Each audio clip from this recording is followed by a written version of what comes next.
Hari ni aku nak cerita 5 tanda besar yang pasangan kau ni toksik. Toksik gila. Pasangan yang toksik.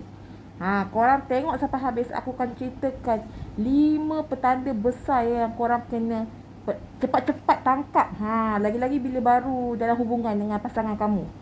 Tanda pertama yang pasangan kau ni toksik adalah sebelum aku cerita, korang subscribe and like dulu guys. Nanti banyak je video aku nak buat. Okay, thank you. Okay, tanda pertama guys. Tanda pertama pasangan kau toksik adalah dia bersifat kasar dengan kau guys. Korang fikirlah sendiri, kalau kau tu perempuan, kau ada boyfriend, laki kau tu bila dengan kau je kasar. Sikit-sikit kasar, sikit-sikit kasar. Itulah tandanya toksik guys. Jadi setengah perempuan ni terlalu baik hati. Walaupun dikasari masih katanya cintalah. Tak boleh lupakan lah. Tak boleh guys. Itu toksik guys. Bila toksik, dia akan mengganggu keadaan mental korang. Kapasiti mental korang akan terganggu. Kesihatan badan terganggu. Jadi itu tanda pertama yang korang akan tengok. Kalau dia pernah berkasar dengan korang, kadang-kadang awal-awal tu nampak macam baik je, macam baik je. Korang kena cuba try test. Korang kena cuba tengok. Mungkinlah kita letak pasangan kau tu di situasi-situasi yang mencabar. Contohnya kau ada problem ke apa. Tengok adakah dia stres ke, nak tolong kau ke, dia macam tenangkan kau. Kalau dia kasar kat kau, malas lah aku nak ambil tahu kau settle lah sendiri. Kalau macam itu toksik. Itu toksik guys. Pernah tak? Kalau pernah, korang komen kat bawah. Pernah tak korang punya pasangan kasar dengan korang? Contohnya kau tak buat salah pun, kau minta tolong je, tiba-tiba kena marah.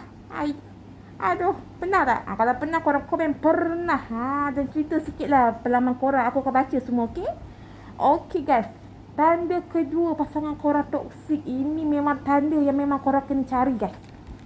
Jangan main-main. Ini tanda ni bahaya. Kalau belum kahwin lagi tak apa. Kalau dah kahwin, habislah nak. Iaitu tanda kedua pasangan kau toksik adalah dia cemburu buta. Cemburu buta. Bukan cemburu buta sebelah mata, dua-dua mata guys. Dua-dua mata dia cemburu. Kau bayangkan, kau nak keluar dengan kawan-kawan pun tak boleh. Nak bersama keluarga pun tak boleh. Asyik nak berkepek je berdua dengan dia. Itu tandanya cemburu buta. Dia tak boleh tengok kau tu dengan orang lain.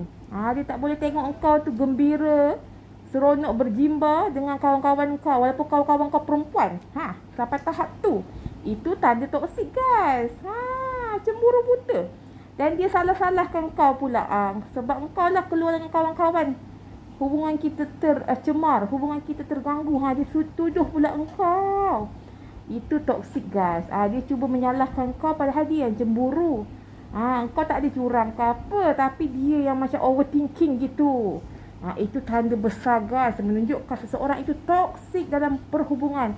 Toxic relationship. Pernah tak korang? Mesti pernah kan? Tiba-tiba kau tengah tidur, terlajak tidur, tiba-tiba dia telefon kau. Kenapa tak angkat? Kenapa tak angkat call? Padahal kau tengah tidur guys. Tiba-tiba dia marah kau. Pernah tak? Kalau macam ni toxic relationship, tiada persefahaman, buat apa guys? Kalau macam tu tak payah guys. Nanti kau dah kahwin semua benda, nak ikut cakap dia. Jangan. Okey, tanda ketiga guys. Jom kita teruskan. Korang, kalau setakat ni kau suka dengan aku punya video, kau like video ni guys. Like and subscribe. Terima kasih guys. Okey, tanda ketiga, pasangan kau ni toksik. Tak kisahlah perempuan ke lelaki, sama je. Bukannya perempuan lelaki toksik, perempuan pun toksik. Betul tak? Betul. Kamera pun jawab betul. Jadi, tanda ketiga pasangan kau toksik adalah dia ini mula mengongkong kehidupan kau, mengongkong kehidupan engkau. Contohlah, engkau nak pergi sambung belajar, engkau nak pergi PhD ke master ke, tapi dia cakap tak payah. Dia tak boleh nampak engkau lebih pada dia kongkong. Dia tak boleh. Dia kalau boleh, dia nak dia yang terbaik lah, dia yang teratas, terap. Kalau engkau nak up sikit, dia tak boleh. Itu tandanya dia toksik guys. Tak boleh, marah bahaya. Memang berbahaya orang macam ni. Dia tengok engkau tu, kalau macam, contohlah, dia kongkong kau tu bukan apa. Dia kongkong kau berpakaian. Contohnya kau pakai, contohnya dah elok dah. Dah tertutup auratnya. Tapi kat mata dia, ketatlah baju ni. Tak kelabuh kalau sikit baju. Kalah bapak engkau. Dia tolong ajar kau.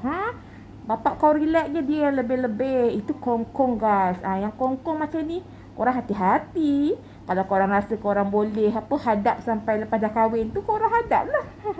Tapi kalau pendapat aku lah kan, pendapat aku tak payah lah guys. Kita kenalah cari yang orang kata yang memahami kita dan tidak orang kata pandang rendah kat kita. Betul tak? Kita kenalah sehaluan, sehati sejiwa. Barulah bunga-bunga cinta. Ini kalau asyik mengongkong kau, ini tak boleh, itu tak boleh. Keluar malam tak boleh. Kena balik sebelum pukul 7. Sampai macam tu sekali. Itu kongkong lah guys. Kalau yang macam ni, semua benda nak password. Password engkau punya Facebook nak. Password engkau punya TikTok nak. Segala benda lah. Cabut dah topeng aku. Semua sebab toksik ni lah. Sebab topik toksik ni buatkan topeng aku cabut. Okay guys. Jadi itulah tempat ketiga. Dia toksik sebab dia suka kongkong kau. Sampai kau rasa rimas-rimas, stres, tak happy, tak elok tau. Jadi baiklah kau jauhkan diri pada lelaki-lelaki atau perempuan-perempuan yang suka mengongkong ni. Kalau dia kongkong tu benda baik, tak apa guys. Kalau dia mengingatkan kau kan macam benda-benda yang baik, tak apa. Jangan dia lebih-lebih. Tanda keempat, hampir ke hujungnya dah. Tanda keempat kau ni bersama pasangan yang toksik, iaitu komunikasi yang amat teruk. Dia tak boleh nak berkomunikasi guys. Dia ni jenis yang ego, yang kepala tu keras macam batu, ketuk pun tak pecah. Engkau cakap lah apa-apa macam kau cakap dengan dinding. Baik kau pergi cakap dengan dinding lagi dia faham guys. Jenis macam ni bahaya guys. Engkau ada masalah nak berkomunikasi, dia tak reti nak komunikasi dengan kau. Last orang kata apa, macam tu je lah masalah itu. Tak pernah settle. Jadi memang masalah lah. Sebab lama-lama korang akan mula simpan dendam, kesumat. Itu yang membuatkan banyak berakhirnya perhubungan. Jadi untuk orang yang tak reti berkomunikasi kerana ego yang kuat ni, bahaya guys. Ini toksik guys. Dia seakan-akan menghukum pasangan dia tu. Contohlah ada masalah, dia tak nak berbincang. Dia lebih pilih nak pergi tengok apa, yelah macam keluar cari perempuan lain ke, lelaki lain ke, bincang dengan kawan-kawan dia ke, daripada berbincang dengan kau, pasangan dia. Kan dah masalah tu. Dia dah melibatkan pihak ketiga, keempat kan. Toksik tu guys. Jadi korang kena pastikan pasangan korang ni pandai komunikasi. Bila ada masalah, selesaikan dengan cara berhemah.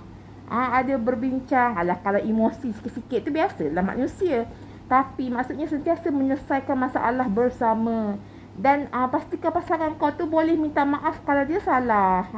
Dan kau pun kena minta maaf lah kalau kau salah. Okay guys. Okay, tanda terakhir pasangan engkau toksik. Sebelum cabut muka aku ni, aku nak cakap yang terakhir. Nombor 5. Tanda pasangan engkau toksik, kau berada dalam hubungan yang amat toksik adalah dia mula menghina engkau. Siapa dia guys nak hina engkau? Kau tak kahwin pun dengan dia lagi, dia nak hina engkau. Banyak cantik. Jadi guys, kalau kau tengok lah, awal-awal sweet-sweet je, masa baru bercinta tu, ayu-ayu, so sweet kan, sweet kan. Tapi last dah sebulan 2 dah nampak dah dia punya taring. Ni taring aku lagi cantik ni. Tapi taring orang toksik ni lain macam guys. Sebab dia punya taring tu tiba-tiba boleh keluar. Korang pun terkejut kan. Jadi orang yang toksik dia memang suka menghina atau merendah-rendahkan pasangan dia. Sudahlah pasangan dia dah memang rendah ketinggiannya, dia rendah-rendahkan lagi. Gurau-gurau guys. Jadi kat sini orang yang toksik ni, pasangan yang toksik ni, dia suka menghina. Mungkinlah menggunakan kata-kata kesat. Dia hina lah, engkau ni kurang pandai ke, engkau ni apalah kan. Macam menghina lah engkau. Tak apa menghina kau punya luaran, rupa. Tak pun dia macam merendah-rendahkan kau lah. Kau ni tak berapa cerdik ke. Dia je lah yang paling cerdik.